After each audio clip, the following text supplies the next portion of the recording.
We're all idle.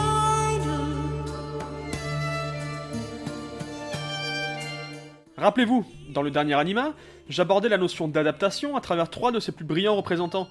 Trois longs métrages qui investissaient leur univers avec l'intention manifeste de le respecter pleinement, tout en ne se gênant pas pour en briser les codes, transcendant ainsi à la fois leur propre mythologie et les spectateurs qui en étaient familiers.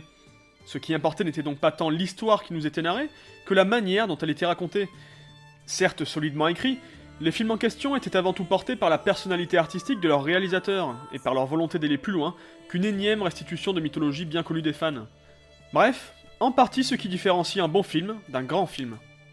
Bien qu'étant aussi une adaptation, le cas de la série adaptée de l'Attaque des Titans est sensiblement différent. D'abord parce qu'en tant qu'adaptation littérale du manga, l'anime n'a pas le luxe de narrer une histoire originale. S'il veut étonner le lecteur, c'est par la forme qu'il doit s'y employer.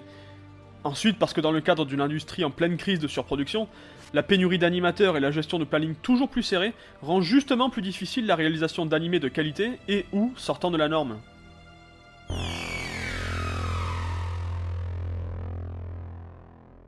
En cela, cette saison 2 de l'Attaque des Titans est tout à fait symptomatique de l'époque qu'il a vu naître.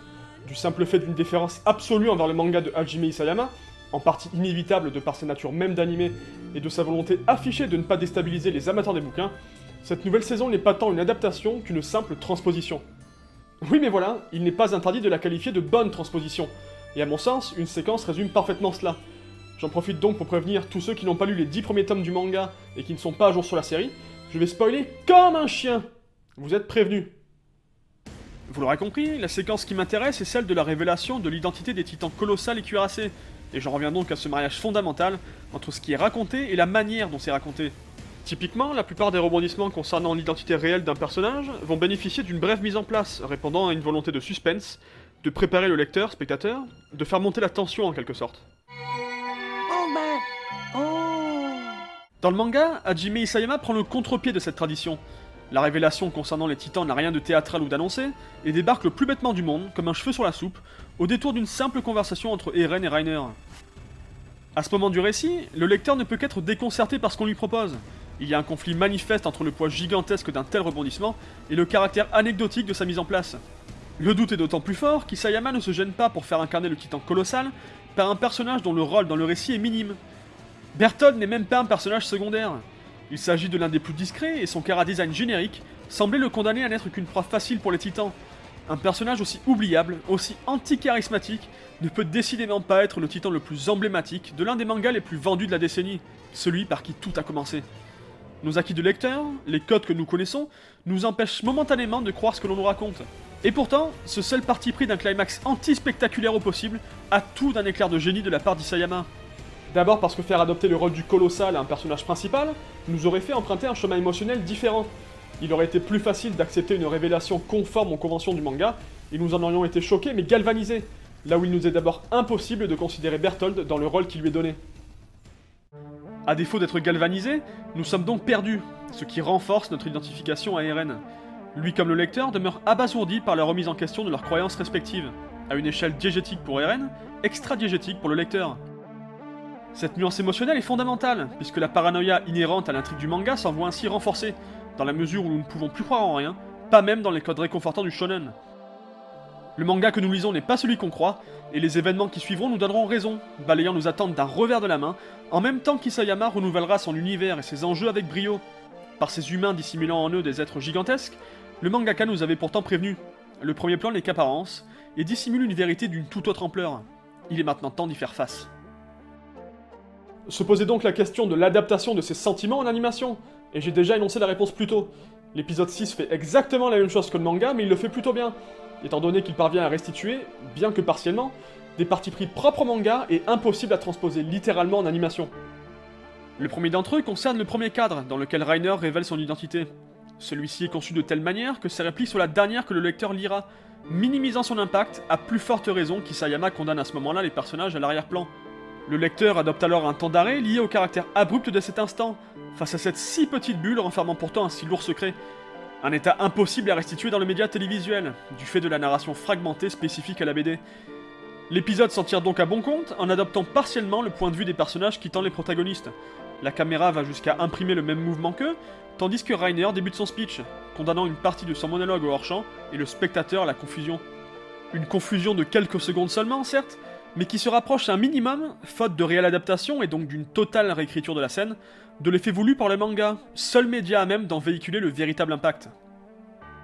Surprise, c'est donc quand la série tentera de traduire les émotions du manga par des moyens qui lui sont propres, qu'elle parviendra à faire des merveilles. L'exécution des dernières minutes est à ce titre un modèle d'adaptation, en tout cas dans le cadre d'une démarche consistant à reprendre des cases du manga à l'identique pour les animer.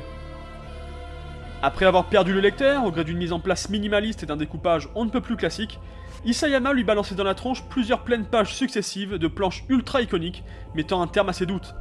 Berthold et Reiner sont bel et bien les titans colossales et cuirassés. En résultait une lecture lente, plus fragmentée que jamais, en état de choc face au gigantisme de la situation, de ses acteurs et des partis pris graphiques d'Isayama. Le lecteur est perdu mais n'a pas d'autre choix que d'accepter les faits.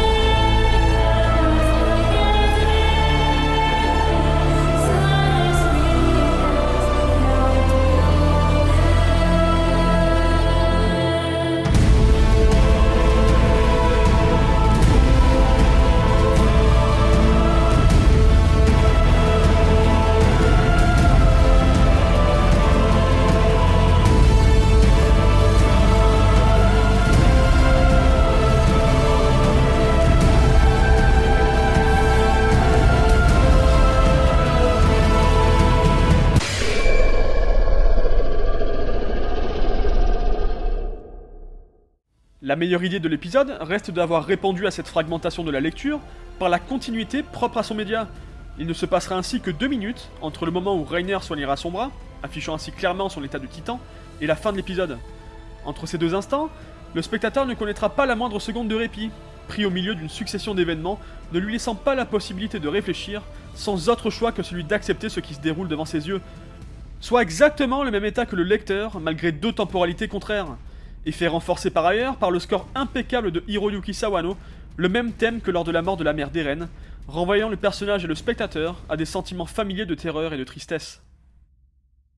Par son seul découpage, par le seul fait de nous offrir cette révélation tant attendue de manière aussi minimaliste, Hajime Isayama nous l'annonce à un niveau sensoriel. Il va nous falloir sortir de notre zone de confort, désapprendre nos acquis, renverser le statu quo pour avancer. Non seulement le propos fait-il sens dans le cadre de la séquence, mais aussi préfigure-t-il ni plus ni moins que la révolution qui aura lieu dans le prochain arc, tant au sein même du récit que de sa narration, l'auteur sortant lui-même de sa zone de confort au profit d'une rupture de ton cohérente, mais qui en déroutera plus d'un.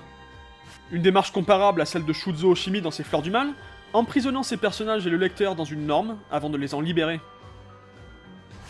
A l'inverse, l'adaptation animée des Fleurs du Mal mettait directement ses spectateurs mal à l'aise en les confrontant à une charte graphique inhabituelle. En faisant donc l'exact inverse du manga, la série en restituait pourtant la substantifique moelle. Le but n'était pas de transposer les cases du manga à l'écran, ce qu'elle faisait pourtant parfois, mais d'en véhiculer l'essence par des parties pris propres aux médias animés. La version animée de l'Attaque des Titans, elle, propose fatalement la même chose que le manga, mais n'aura pas l'opportunité de traduire son propos formellement. Si la séquence en question fonctionne merveilleusement bien en matière de mise en scène, l'ombre imposante du manga plane en permanence au-dessus d'elle, du fait de la transposition de plans ayant marqué le lecteur. Il subsiste en permanence cette impression que la série zoome à l'intérieur des cases du manga pour les conformer à son propre format. Ceci étant dit, la série pouvait-elle réellement faire autrement que de rassurer son public cible? Si on prend en considération le fait que la crise économique ou le piratage font qu'il est difficile pour les studios de rentrer dans leurs frais, était-il vraiment possible de tuer la poule aux œufs d'or pour l'amour de l'art, d'adapter le manga, plutôt que de le transposer? Bref, par ce décalque de l'œuvre d'origine et d'une approche visuelle extrêmement familière, la série ne parle plus de remise en question de notre confort à partir du moment où elle nous plonge en plein dedans, faute d'avoir voulu, et probablement pu, se réapproprier totalement le manga. Cette séquence fait ainsi état de la saison entière, tendue, émouvante, jouissive dans ses meilleurs instants, mais très fidèle, trop fidèle, tellement fidèle au manga que ces évidentes qualités ne doivent pas empêcher un acte essentiel, rendre à Isayama ce qui appartient à Isayama.